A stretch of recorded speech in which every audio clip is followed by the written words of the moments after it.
एक बार फिर से आप सभी का स्वागत करते हैं हम सबके YouTube channel learning with Sumit में। इस चैनल पे हम लोग इंजीनियरिंग मैकेनिक्स पढ़ रहे हैं, जिसमें टॉपिक चल रहा है simple stress and strain. Topic का नाम मैं बार बार हर लेक्चर में लेता हूं, जिससे आपको पता चले कि सिंपल स्ट्रेस और स्ट्रेन हम पढ़ रहे हैं, क्योंकि ये समझना और जानना आपके लिए ज़रूरी है। आज का जो क्वेश्चन है ये भी इलॉन्गेशन ऑफ बार का क्वेश्चन है। इसमें हमें एक प्रॉब्लम है जो दिया गया है। इसमें कह रहा है determine total extension of bar where modulus of elasticity is 2.5 into 10 to the power 5 Newton पर mm स्क्वायर। ध्यान दीजिएगा, मॉडुलस ऑफ इलास्टिसिटी हमें न्यूटन पर mm स्क्वायर में दिया गया है। तो यहाँ पे जो लेंथ की यूनिट है mm है, इसका मतलब थ्रू आउट लेंथ की यूनिट mm होना चाहिए।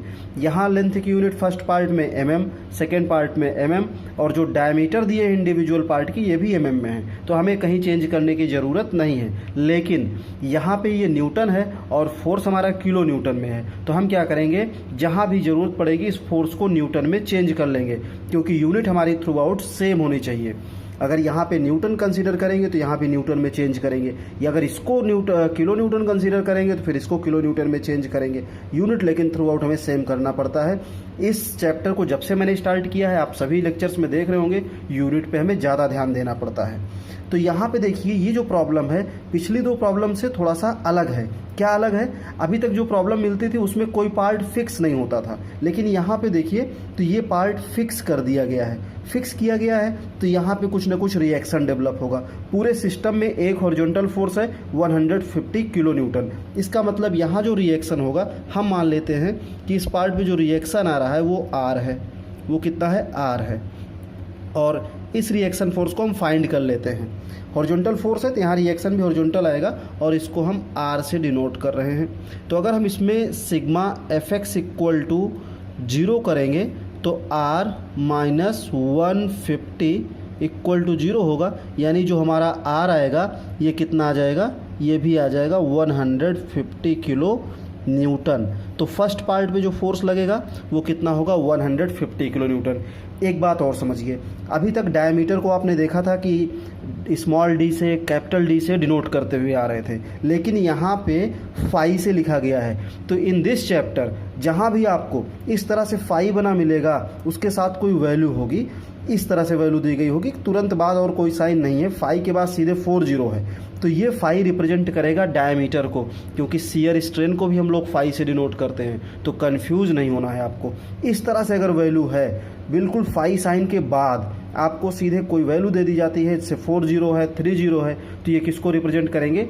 डायमीटर को। तो हमें दोनों पार्ट के डायमीटर गिवन है। हमें क्या फाइंड करना है? Total elongation of bar. Total elongation of बार। तो हम लोग क्या करेंगे, एक एक पार्ट का इलॉन्गेशन पहले फाइंड करते हैं। तो पहले जो हमारा फर्स्ट पार्ट है इसमें इलॉन्गेशन फाइंड कर लेते हैं।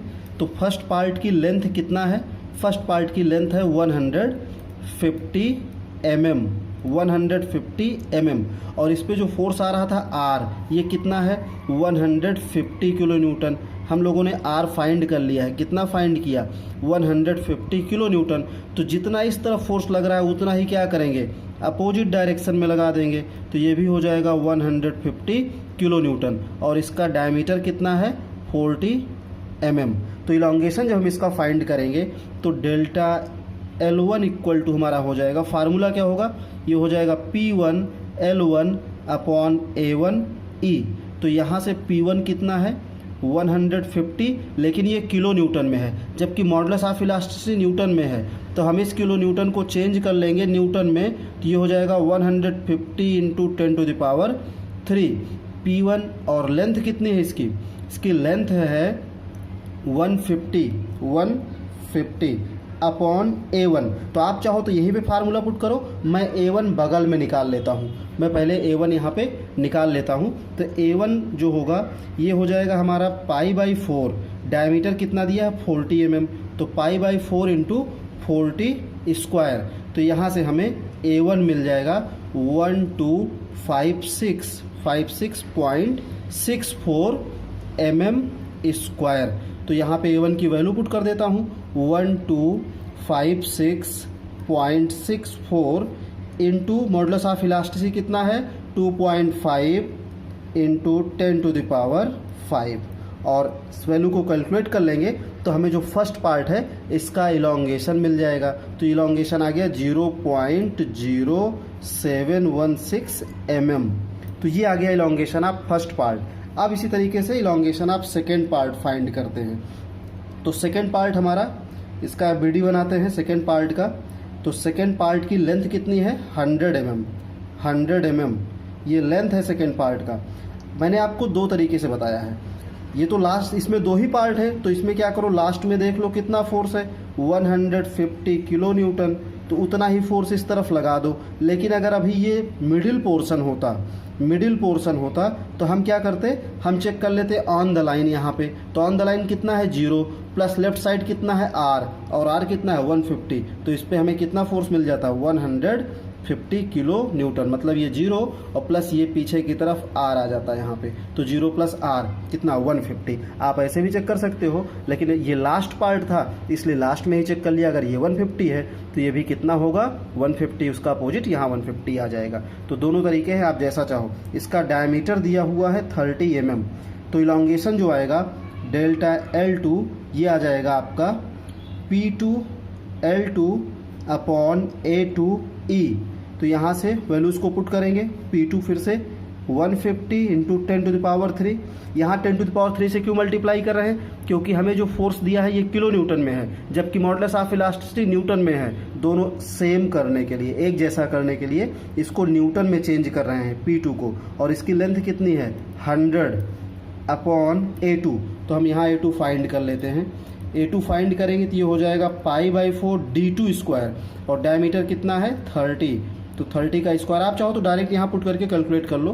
तो ये आ जाएगा हमारा A2 706.86 mm स्क्वायर।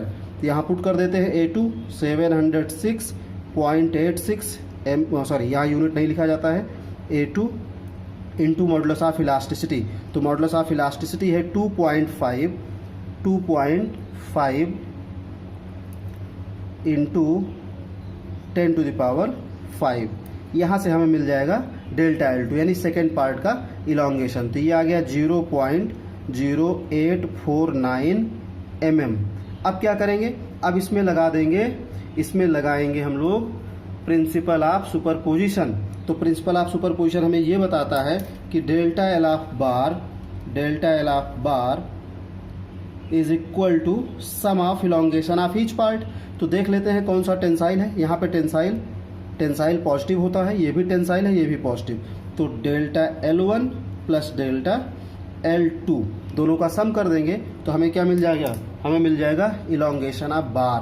तो ये आ जाएगा डेल्टा L1 आया हमारा 0.0716 प्लस 0.0849, दोनों को ऐड कर देंगे तो 0.1565 mm, 1565 mm। ये mm में आया हमारा डेल्टा L ऑफ बार। तो ये हो गया इलॉन्गेशन।